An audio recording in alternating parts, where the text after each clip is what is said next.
येशूच्या नावामध्ये आपणा सर्वांना सलाम. या आपण परमेश्वर देव बाप्पाची आराधना करू, स्तुती करू आणि आपण त्याला मान, महिमा आणि गौरव देऊ. कारण प्रति दिवसाचा भार तो आपला वाहतो आणि प्रति दिवसाचा उद्धार तो आपला सिद्ध करतो. आजचा विषय आहे ख्रिस्त आम्हामध्ये राहतो.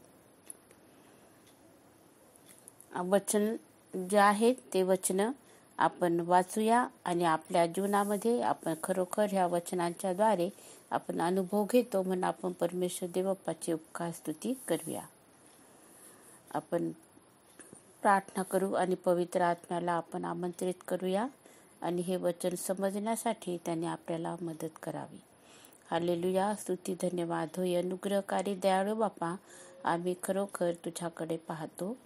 हे परमेश्वर पवित्र आत्म्या, तू ये, आमचा ताबा घे आणि हे वचन समजण्यासाठी तो आमचे आत्मिक नेत्र उघड, अशी तुझ्याजवळ नम्र होऊन प्रार्थना करते. येशूच्या नावाने पित्याजवळ ही प्रार्थना केलेली आहे, म्हणून तो ऐक. आमेन. रोमकरास पत्र 8वा अध्याय आणि 10व वचन आपण वाचूया.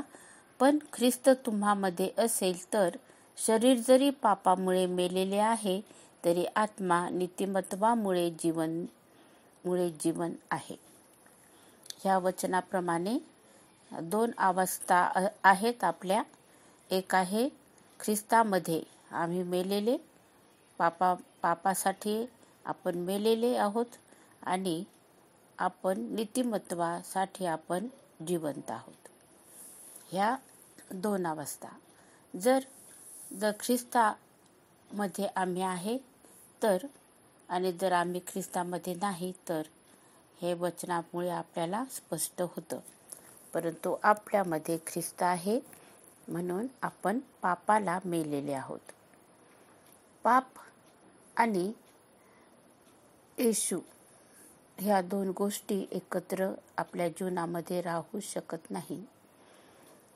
पाप जे आहे ते आपल्याला वचनापासून पण वंचित ठेवतं, सहभागितेपासून वंचित ठेवतं आणि येशूची आराधना करण्यासाठी आपल्याला अडखळ नसतं. जो आनंद निर्माण होतो, स्वर्गीय आनंद, आराधना आपण जेव्हा करतो तेव्हा तो आपल्याला प्राप्त होत नाही. आणि पाप ते राहूच शकत नाही, टिकू शकत नाही. पापामध्ये आपण जीवन जगू शकत नाही, कारण त्याने आपले हे सगळे बंधनं त्याने आपले तोडून टाकलेले आहेत. आपल्याला त्या अंधकाराच्या शक्तीतून त्याने आपल्याला ओढून काढलेलं आहे आणि पवित्रतेचं जीवन जगण्यासाठी त्यांनी आपल्याला पवित्रतेचं जीवन आपण जगावं म्हणून त्याने आपल्याला पवित्र आत्मा त्याने आपल्याला दिलेला आहे. आपण दुसरं वचन बघू. गलतीकरास पत्र 2रा अध्याय 20वं वचन. यामध्ये एक साक्ष आहे, आपण ती वाचूया. मी ख्रिस्ताबरोबर वधस्तंभावर खिळलेला आहे आणि ह्यापुढे मी जगतो असे नाही, तर ख्रिस्त माझ्या ठायी जगतो. आणि आता देहामध्ये जे माझे जीवित आहे ते देवाच्या पुत्रावरील विश्वासाच्या योगाने आहे. त्याने माझ्यावर प्रीती केली व स्वतःला माझ्याकरिता दिले. ही प्रत्येक ख्रिस्ती विश्वासणाऱ्याची ही साक्ष आहे. कारण ज्या वेळेला आपण येशूवर विश्वास ठेवतो, येशूवर आपल्या अंतःकरणामध्ये येशूला जागा देतो आणि आपले जीवन त्याला आपण समर्पित करतो, त्यावेळेला आमचा जो जुना स्वभाव आहे, जुना स्वभाव जो आहे तो वधस्तंभावर आम्ही खिळलेला आहे. वधस्तंभावर खिळलेला मनुष्य खाली उतरत नाही आणि जो आमचा जो मनुष्य आहे, जुना स्वभाव, तो आम्ही आता वधस्तंभावरती खिळलेला आहे. पूर्वी आम्हाला खूप राग येत होता, पण आता नाही येत आम्हाला राग. तो आम्ही खिळून टाकला वधस्तंभावरती. आणि पुष्कळशा दुसऱ्या गोष्टी पण आहेत त्या खिळून टाकलेल्या. पण आपल्याला त्या ज्या गोष्टी आहेत, ज्या खिळून टाकलेल्या आहेत, त्या गोष्टींची जागा आता परमेश्वर देवबापाने भरून काढलेली आहे, त्याच्या प्रीतीने भरून काढलेली आहे.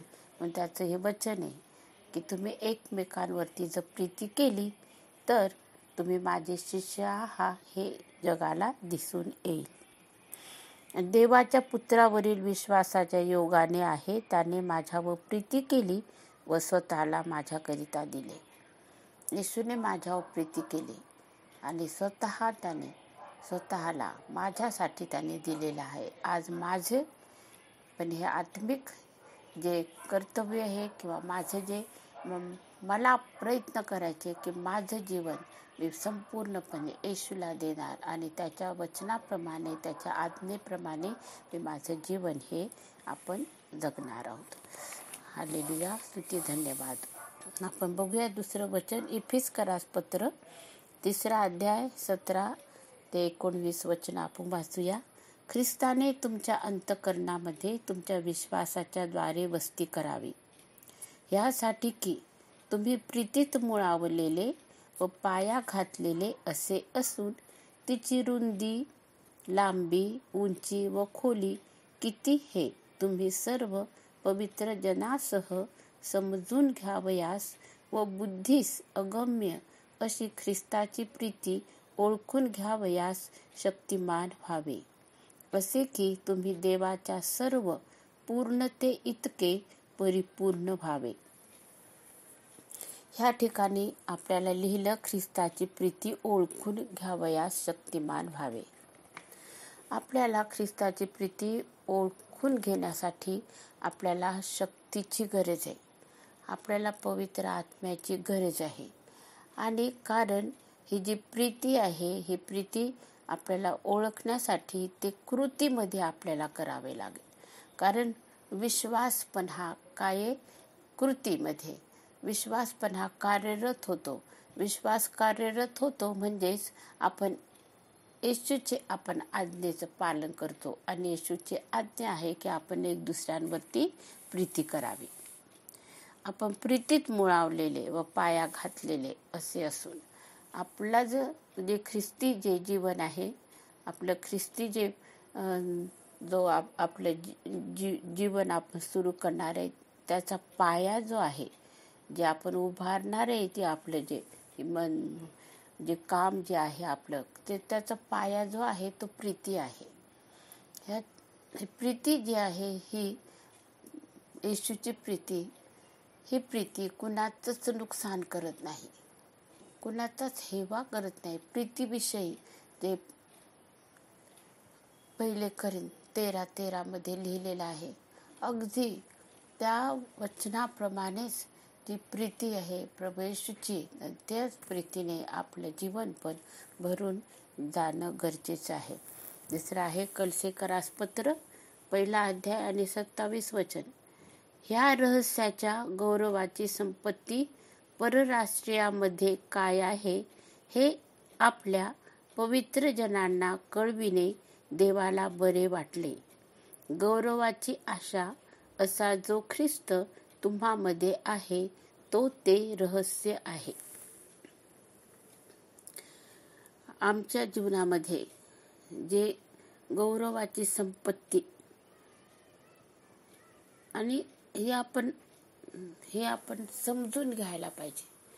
परंतु कोणाबरोबर आपल्याला आपला जो ग्रुप आहे किंवा जे आपल्या संगतीमध्ये लोक आहेत, ज्यांच्याबरोबर आपलं सगळं उठणं बसणं आहे, ज्यांच्या संगतीमध्ये आपण राहतो, ज्यांना आपण शेअर करतो आपल्या मनातलं आणि प्रीती जी आहे येशूची प्रीती ती एक दुसऱ्यांबरोबर आपण वाटतो, विश्वासामध्ये आपण जीवन जगतो, ते सर्व काही पवित्र जनांबरोबर जे पवित्र केले, जे प्रभू येशूवरती प्रेम करतात, जे प्रभू येशूच्या मागे असतात, जे त्या आपले जीवन जे आहे त्यांचं जे बदललेलं आहे, अशा लोकांच्या संगतीमध्ये परमेश्वर देवाची इच्छा आहे की आम्ही राहावं. एक दुसऱ्यांचं द्वेष करणं, एक दुसऱ्यांचं डाह करणं किंवा आपल्यापेक्षा इतरांना कमी लेखणं, आपल्याला स्वतःला श्रेष्ठ समजणं, ह्या सर्व गोष्टी ह्या प्रीतीमध्ये येत नाहीत. आणि जर आपण असं जीवन जगत आहोत तर आपण आपल्या आत्म्याची किंवा आपली सुधारणा होणं हे गरजेचं आहे. येशूचं रक्त आपल्याला सर्व पापांपासून शुद्ध करतं, हे असं आहे. कलसेकरास पत्र 1 अध्याय आणि 27 वचन. ह्या रहस्याच्या गौरवाची संपत्ती परराष्ट्रामध्ये काय आहे हे आपल्याला पवित्र जनांना कळविणे देवाला बरे वाटले. गौरवाची आशा असा जो ख्रिस्त तुम्हामध्ये आहे तो ते रहस्य आहे. आमच्याजवळ प्रभू येशू ख्रिस्त आमच्या अंतःकरणामध्ये, आमच्या जीवनामध्ये आहे आणि हेच रहस्य आहे ते परमेश्वर देवबापाचं गौरव जेव्हा होईल त्यावेळेला फक्त आणि फक्त येशूच्या माध्यमानेच. कारण मध्यस्थ आमच्यामध्ये आणि परमेश्वरामध्ये प्रभू येशू आहे. आपण 1 योहान 3 अध्याय 24 वचन आपण वाचू. त्याच्या आज्ञा पाळणारा माणूस त्याच्या ठायी राहतो व तो त्या माणसाच्या ठायी राहतो. त्याने जो आत्मा आपल्याला दिला त्यावरून आपल्याला कळून येते की तो आपल्या ठायी राहतो. त्याच्या आज्ञा पाळणारा माणूस त्याच्या ठायी राहतो. परमेश्वर देवबापाची आज्ञेचं पालन करणं. पण येशूने आपल्याला नवीन आज्ञा दिलेली आहे आणि त्यांनी सांगितलं की हे एक आज्ञा जी आहे ही पाळल्याने आपण संपूर्ण नियमशास्त्र पाळतो. आता ही जी आज्ञा आहे ही कुठपर्यंत आपल्याला पाळायची आहे, किती प्रमाणामध्ये पाळायची आहे, आपण कशी पाळायचे हे आपल्याला वचनानुसार पण कळतं आणि पवित्र आत्मा आपल्याला तशी ती प्रेरणा देतो की आपण एक दुसऱ्यांवरती आपण प्रीती करावी. आणि जो पवित्र आत्मा जो आहे तो आपण कसा ओळखायचा पवित्र आत्मा. आता ह्या परिस्थितीमध्ये असं खूप मोठं असं वादळ असं सुटलेलं आहे आणि खूप चर्चा ह्या गोष्टीबद्दल होत आहे. पवित्र आत्मा मिळाला किंवा नाही, कसा मिळेल पवित्र आत्मा, कोणाकोणाला पवित्र आत्मा मिळालेला आहे, काय काय साईने. पवित्र आत्मा जर आपल्याला मिळालेला आहे तर आपण त्याच्या पवित्र आत्म्याच्या फळावरून आपण समजणार आहे की पवित्र आत्मा आपल्याला मिळालेला आहे.